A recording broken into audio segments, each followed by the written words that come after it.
All right, thanks to Joe Biden's weak leadership, America's enemies no longer fear us and our allies no longer respect us. And it is more evident no matter where you look around the world. Now, the leader of our oldest ally, France, they're now suggesting, Macron is suggesting that Europe put some distance between itself and the U.S. So apparently they are ready to fight their own battles now. Good. We won't have to worry about Europe, the continent.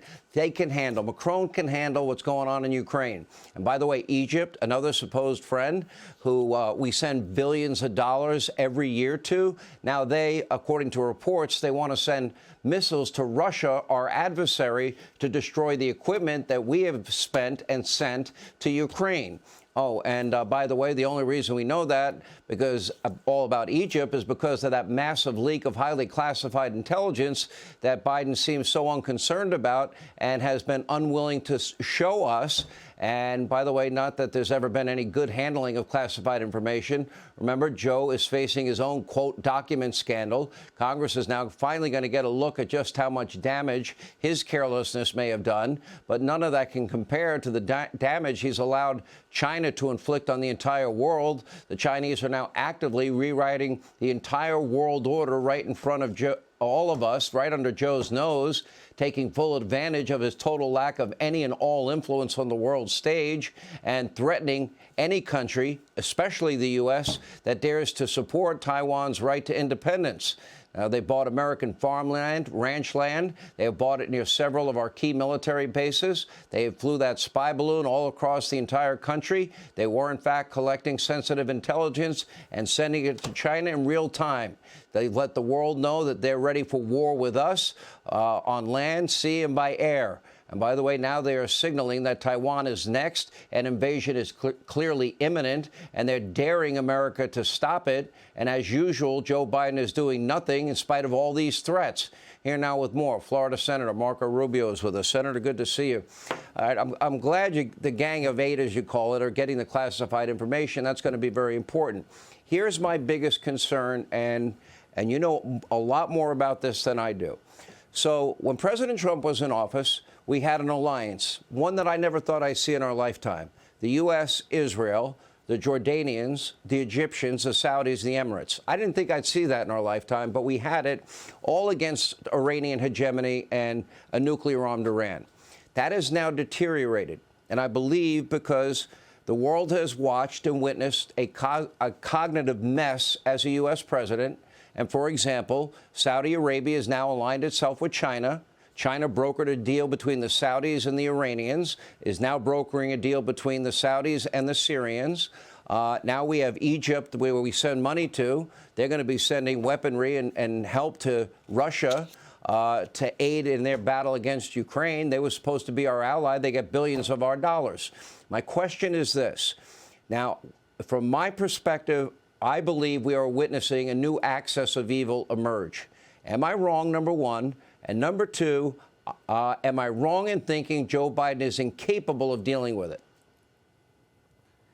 So, I mean, Sean, you just outlined a lot of what I was going to say. Look, we have a world that realizes we have a president that can barely put together complete sentences, appears incoherent, oftentimes doesn't even know where he is in many cases in some of these places, that allowed spy balloons to be flown over our head, that abandoned billions of dollars of American military equipment left over into the hands of the Taliban, and spends all day talking about electric vehicles and solar panels that he knows we're going to have to buy from China. We have a justice system that indicts political opponents and former presidents and leading presidential candidates, a justice system that infiltrates sources and tries to spy on Catholic churches, but allows criminals to destroy San Francisco and Baltimore and Detroit and Washington, D.C. and Los Angeles and Manhattan, you name it. We have a military that doesn't spend its time talking about new weapon systems or how to care for veterans that are committing suicides at historic rates. They spend their time talking about transgender issues and all kinds of racial disparity stuff, not defending our country. We have a media that's become a joke.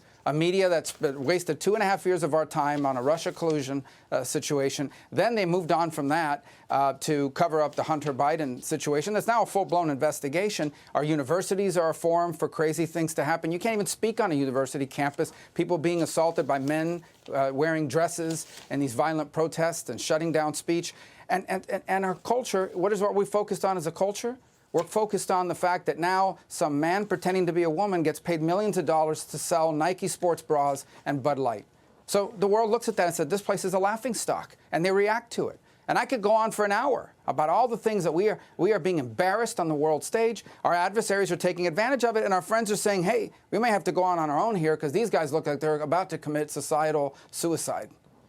Let me ask you, I'll read you some headlines, if I may, Senator. China warns that its carrier killer missiles will wipe out any U.S. naval force sent to defend Taiwan. One, leaked intelligence shows China's hypersonic missile can penetrate U.S. air defenses. 3, Trump's EPA chief is warning that Biden is selling out U.S. energy policy and security to China. 4, China declares that its military is now capable of smashing Taiwan, and they're even going as far as to showing their battle plans on state-run television of exactly the targets that they plan to take out with Taiwan, and they're warning every country and directly threatening the United States that if we dare lift a finger to help our ally in the region, that they will target us and they will destroy us. How do you interpret that? Yeah. Well, I interpret it two ways. Number one is, look, there's a capability gap that we have to close. We haven't invested in the things we need to because we've been focused on the Middle East. We've been focused on other parts of the world.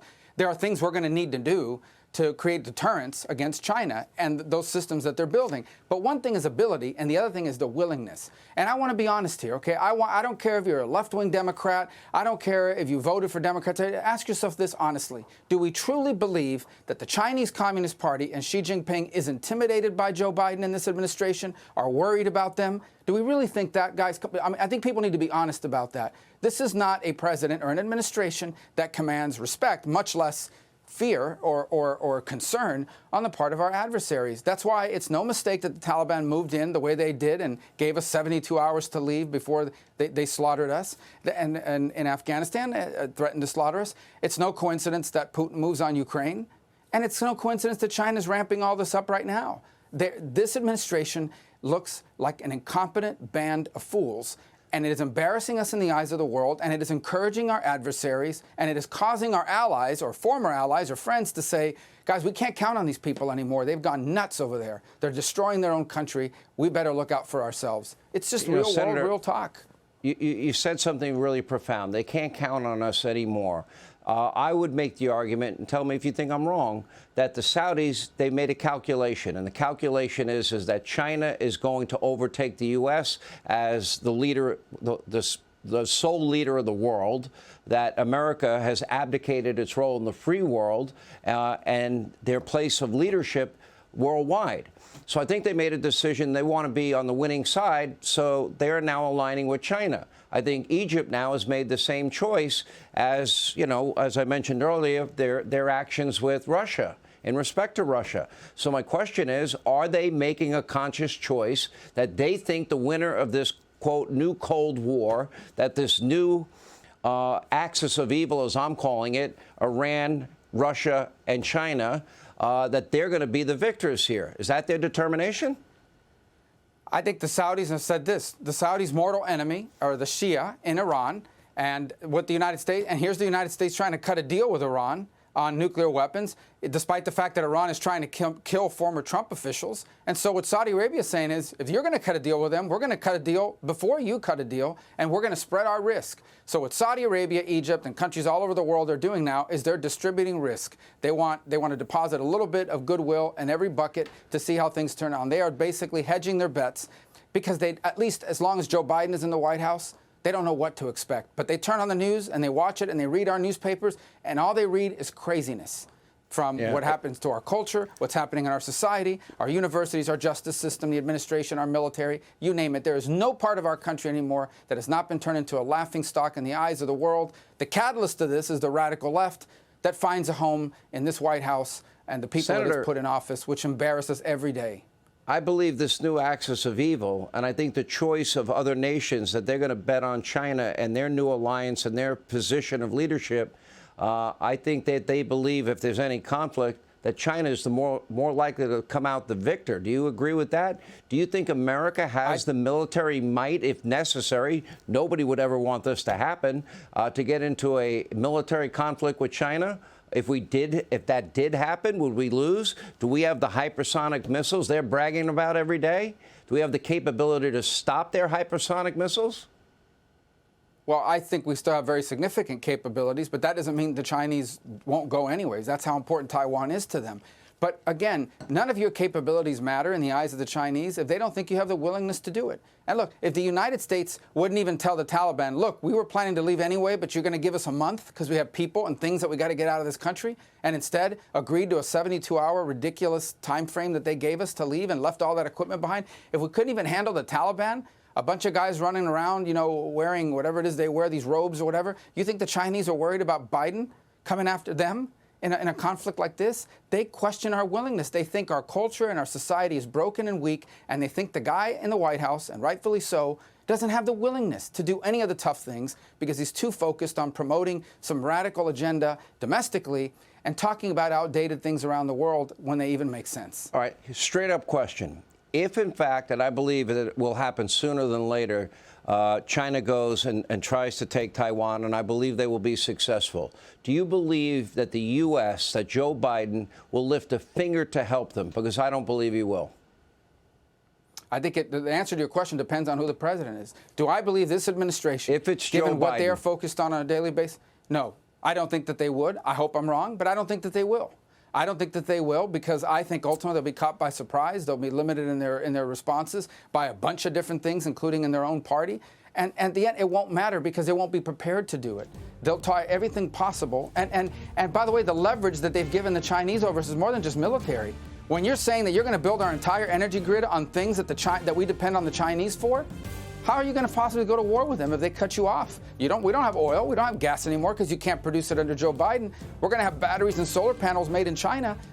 That's all the leverage they need to ensure that we don't get involved. Security-wise, from your perspective, is this the most dangerous time since the end of World War II and the end of the Cold War? Without a doubt. Not only the most dangerous, the most important. The 21st century is being defined right now, and unfortunately the people in charge of American foreign policy, and domestic policy for that matter, are turning our country into a laughingstock. All right, Marco Rubio, sadly I agree with that assessment. I think you're dead on right.